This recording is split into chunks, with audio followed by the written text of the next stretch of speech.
కేంద్ర మంత్రి హోదాలో తిరుపతికి వచ్చారు, ఎలా అనిపిస్తుంది సార్? తిరుపతి చాలాసార్లు పార్టీ కార్యక్రమాల నిమిత్తం కానీ దైవ దర్శనం నిమిత్తం కానీ వచ్చినటువంటి సందర్భం ఉంది. కేంద్ర మంత్రిగా బాధ్యతలు స్వీకరించాక నేను ఎన్నికలకి కౌంటింగ్ ముందు జూన్ 4న కౌంటింగ్ అయితే దానికి 2-3 రోజుల ముందు తిరుపతి వచ్చాను. ఎన్నికలు అయ్యాక నేను కేంద్ర మంత్రిని అయ్యాక తొలిసారిగా తిరుపతి వచ్చినటువంటి అదృష్టం నాకు కలిగింది. నేను పూర్తిగా దైవ దర్శనం కోసం ఈవేళ ఇక్కడికి రావడం జరిగింది. సార్, ప్రజలు మీ పైన ఎంత నమ్మకం పెట్టుకున్నారు? అంటే ఆంధ్రప్రదేశ్కి పరిశ్రమలు తీసుకొస్తారు, మీ ప్రయత్నం ఏ విధంగా చేయబోతున్నారు? ప్రజలు నా మీద కానీ మా పార్టీ మీద కానీ నమ్మకం పెట్టుకుంటాం అనేది సహజం. దానికి అనుగుణంగానే ఈవేళ మొన్న బడ్జెట్ ఏదైతే ప్రవేశపెట్టారో ఆ బడ్జెట్లో ఆంధ్ర రాష్ట్రానికి పెద్దపీట వేశారనేటువంటి సంగతి మనందరికీ కూడా తెలుసు.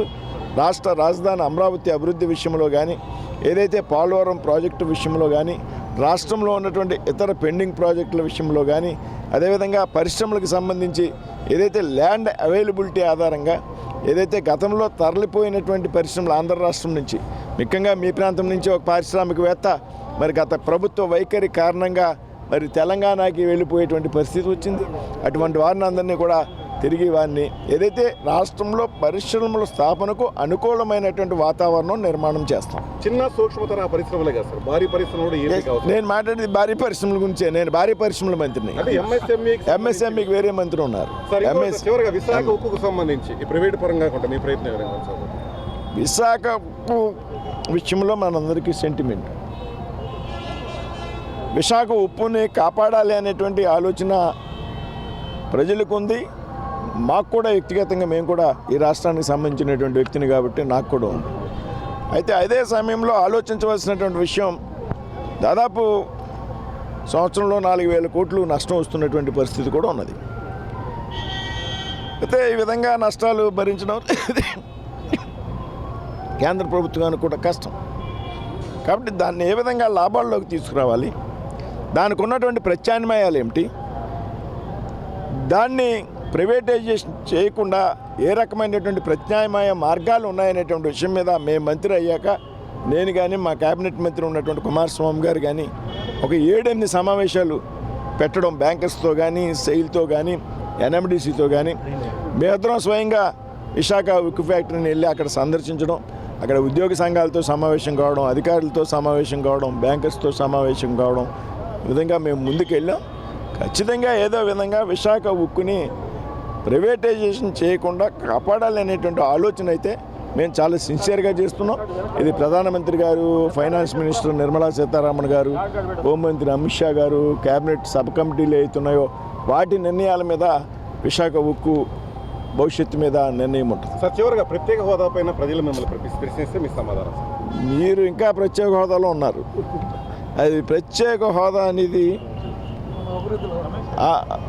ప్రత్యేక హోదాకి ఏదైతే ఈ రాష్ట్రానికి ఇంప్లిమెంట్ అవుతాయో దాన్ని ప్రత్యేక ప్యాకేజీ ద్వారా మేము ఇంప్లిమెంట్ చేస్తామని అప్పుడే ప్రభుత్వం చెప్పింది.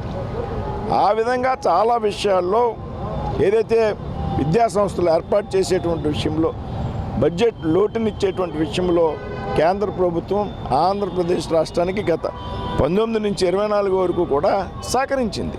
అది వైఎస్ఆర్ ప్రభుత్వానికి సహకరించడం కాదు, అది ఆంధ్ర రాష్ట్రానికి సహకరించడం. రాష్ట్రంలో ఏ ప్రభుత్వం అధికారంలో ఉన్నా ఆంధ్ర రాష్ట్ర అభివృద్ధికి భాజపా సహకరించాలి కాబట్టి గత 5 సంవత్సరాల్లో కూడా పెద్ద ఎత్తున నిధుల్ని ఈ రాష్ట్రానికి మంజూరు చేసింది.